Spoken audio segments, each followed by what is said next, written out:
Assalamualaikum dan salam sejahtera. Selamat berjumpa kembali dalam ruangan Jom Mojo merubah obes jadi obses. Bersama saya Yoi Khairul Aman. Okey, hari tu dalam video pertama dulu saya dah cakap pasal kita nak buat sihatkan badan untuk turunkan berat badan. Yang konsep yang saya belajar daripada Dr. Berg saya cakap dulu. Itu yang kita nak cuba buat. Jadi tapi hari ni sebelum kita buat semua tu, saya nak bagi tahu sesuatu yang bagi saya sangat penting lah sebenarnya. Kalau kita dapat, saya boleh bagi persediaan kepada semua orang kat luar sana tu. Sebelum dia nak buat benda-benda ni, kita ambil perkara yang paling penting lah. Saya nampak ada benda yang paling penting lah. Sebenarnya konsep ni semua, konsep yang kita nak buat ni sebenarnya lebih kepada berkonsepkan ubah gaya hidup. Jadi kita biasa buat diet. Saya dulu pun selalu buat diet. Kenapa diet selalu gagal? Sebab bila kita berdiet, selalunya kita bagi jangka masa, kita bagi sasaran berat, apa yang kita nak capai, itu yang kita nak buat. Saya tak nak buat macam tu lagi. Dulu saya pun target turun 20 kilo lah, turun 30 kilo lah. Saya nak buat dalam 6 bulan lah. Itu je. Tapi bila tak capai, kita jadi tak nak buat, hilang semangat. Jadi itu sebab selalunya dia jadi gagal. Jadi untuk kita buat ubah gaya hidup ni, perkara pertama yang kita nak ubah ialah cara kita berfikir, cara pemikiran kita tu. Cara pemikiran kita mengenai benda-benda, pandangan kita pada perkara-perkara yang macam menguruskan berat badan kita. Kita nak jadi sihat.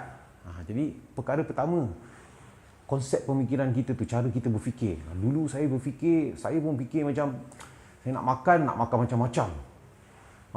Tapi sekarang tak. Saya tukar fikir makan untuk hidup, bukan hidup untuk makan. Maksudnya makan untuk hidup ni maknanya saya tetap sebenarnya saya makan macam biasa. Itu yang saya dapat satu rahsia saya nak kongsikan kat sini. Saya rasa macam saya kena tukar pandangan saya pada pemakanan tu, bukannya makan untuk nak rasa macam-macam ni, bukan. Saya makan tu untuk saya rasa kenyang. Itu yang penting sekali. Kadang-kadang saya ambil biskut, cicah dengan air kopi pun saya boleh kenyang. Jadi saya tak perlunya nak kena ada ayam percik, nak kena ada nasi Arab. Tak. Saya mesti nak makan, nak kenyang. Itu je. Bila makan, maksudnya nak kenyang. Biasanya kita berhenti bila kita dah kenyang. Itu cara dia. Konsep tu saya tukar bila saya dah ke arah tu. Saya fahamkan itu. Saya jadi macam pandangan saya pada makanan tu berubah. Saya tak rasa macam nak makan sedap-sedap, tak. Saya makan, saya lapar, saya nak makan apa yang boleh makan, saya nak makan benda yang saya jadi pemilih juga lah. Sebab satu masa nanti saya pergi ke keto diet, saya pergi buat keto diet. Bila saya buat keto diet, kita makan, ada pemakanan dia lah. Macam mana saya nak jadikan, saya ambil makanan yang lebih berlemak, lemak tinggi, kandungan lemak tu tinggi. Jadi bila kandungan lemak tu tinggi, jadi badan tu ada peralihan. Badan kita ni hebat. Badan kita ni sebenarnya satu ciptaan yang tiada tandingannya lah. Dia mencari pelbagai sumber. Kalau enjin kereta tu ketinggalan beribu tahun lah daripada teknologi badan kita ni. Memang badan kita ni terlampau advance. Dia ada banyak sensor-sensor dalam ni, banyak fungsi-fungsi organ-organ dia.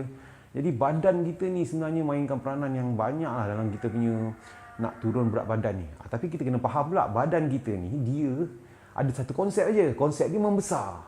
Sebab kita daripada kecil, kita jadi kecil. Kalau waktu tu kita cakap kau ni besar tapak tangan dulu. Betul. Biasanya kita besar tapak tangan lah. 2 tapak tangan tu anak kita ni. Saya dulu yang jadi sampai dekat 200 kilo tu asalnya pun besar tu je. Tapi badan kita ni, dia memang konsep dia membesar. Dia tak ada mengecil. Dia tak faham konsep mengecil. Dia cuma tahu membesar. Badan kita, dia cuma normal dia ialah membesar. Dia membesar je. Dia tak boleh mengecil. Yang mengecil tu, yang nak buat tu kita kena buat. Sebab dia tak ada dalam sistem dia, tak ada mengecil. Itu sebab obes tu bukannya kecacatan. Tapi kena faham, obes tu sebenarnya bukan sakit. Obes tu maksudnya simptom, tanda simptom. Orang yang obes tu, saya dulu tu, itu menunjukkan simptom ada dalaman badan saya ni yang tak berfungsi dengan baik, yang tak jadi dengan betul. Saya tak boleh hadam makanan dengan baik ke, hati saya dah ada masalah ke, ada fatty liver dia panggil. Dia tak boleh proses. Dalam badan kita ni ada banyak benda yang memproses makanan-makanan kita makan tu. Bayanglah kita makan macam-macam benda, tapi tengoklah apa yang keluar, apa yang jadi, macam mana boleh jadi otot. Jadi benda-benda ni sangat penting. Kita kena faham sikit, kita tahu benda-benda ni akan membantu kita lah. Jadi saya kat sini nak bagi satu macam pendahuluan lah. Jadi bila orang yang nak buat ni, okey, dia mungkin dah bersedia secara mental. Sebab mental kita ni memang bahaya. Bahaya maksud saya sebenarnya, bagi saya lah, musuh kita yang paling hebat ialah diri kita sendiri lah. Nafsu kita. Itu dia. Saya pun, dia macam-macam benda main dalam fikiran kita ni, kan? Bila sampai satu part, contoh bila saya start nak buat diet ke apa ke, dia cakap dengan saya, nanti lapar. Takut lapar, tiba-tiba takut lapar. Padahal bulan puasa elok je puasa. 3 hari pertama je kita rasa macam lemah je.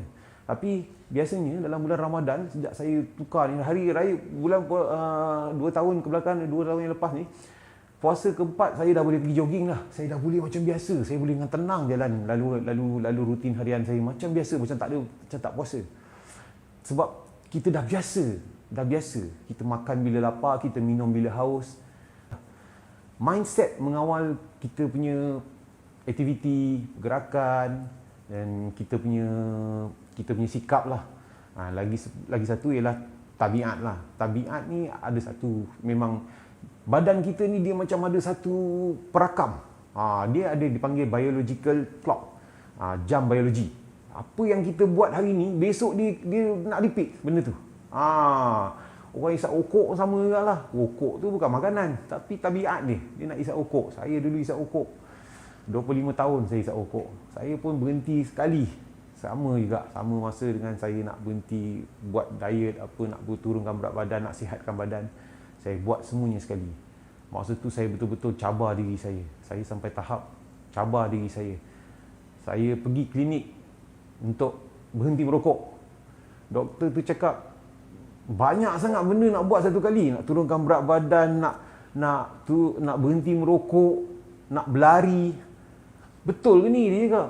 Semua nak buat semua serentak. Kuat sangat ke? Saya cakap, saya mesti cubalah. Kalau saya tak cuba, saya tak tahu. Saya percaya kita kena berusaha. Bila kita berusaha, kita akan dapat hasil. Hasil tu sama ada berjaya atau tak berjaya, tak penting. Yang penting kita tahu berjaya atau tak berjaya. Kalau kita berjaya, syukur Alhamdulillah, kita boleh cari jalan untuk lebih lagi berjaya. Kalau tak berjaya, maksudnya cuba cara lain. Itu je. Itu yang betul-betul saya belajar lah. Saya memang kan saya cakap dulu, saya sebenarnya bukan jenis give up, tapi pasal dah lama sangat agaknya duk hentam-hentam dinding banyak kali tu, kadang-kadang rasa nak pecah kepala agaknya. Jadi dah berhentilah. Jadilah orang kotak tu macam tu kan. Tapi bukan niat saya macam tu. Saya tak nak give up juga sebenarnya, tapi saya nak cuba satu kali. Ini saya nampak hasil je lah sekarang. Jadi itulah tujuan saya, nak kongsikan semua ni, pengalaman saya ni. Saya nak beritahu saya harap siapa yang menonton ni dapat manfaat, dapat idea, dapat fikir, mungkin betul lah apa ni, mungkin ni boleh cuba. Bila dapat idea ni, mungkin boleh bantu. Itu je saya harap, boleh dapat bantu. Saya syukur sangat kalau saya dapat tolong siapa-siapa saja. Kadang ada orang pelekeh ke apa ke tu, tak ada masalah lah bagi saya. Bagi saya biasa je. Ada, tapi pada satu orang yang dapat apa yang saya sampaikan ni boleh bantu dia orang, ya Allah, saya sangat bersyukur lah, sangat bermakna pada orang tu. Itu yang paling penting. Okey. Jadi itu je lah perkongsian saya pada hari ni. Semoga dapat beri manfaat. Saya harap saya akan cuba keluarkan video nanti untuk topik-topik yang lain lagi lah, cepat mungkin. Sebab saya pun cuba buat cepat lah ni. Banyak orang hantar pesanan peribadi, PM hantar beritahu, bukan Perdana Menteri lah, PM. Dia orang hantar private message pada saya, cakap, bang buat video lagi bang, tolong buat video lagi bang, cepat banyak. Saya ingat. Jadi sama-sama kita cuba, yang berusaha teruskan berusaha, kita akan berjaya, insya-Allah. Okey? Jumpa lagi. Jom mojo. Assalamualaikum. Bye.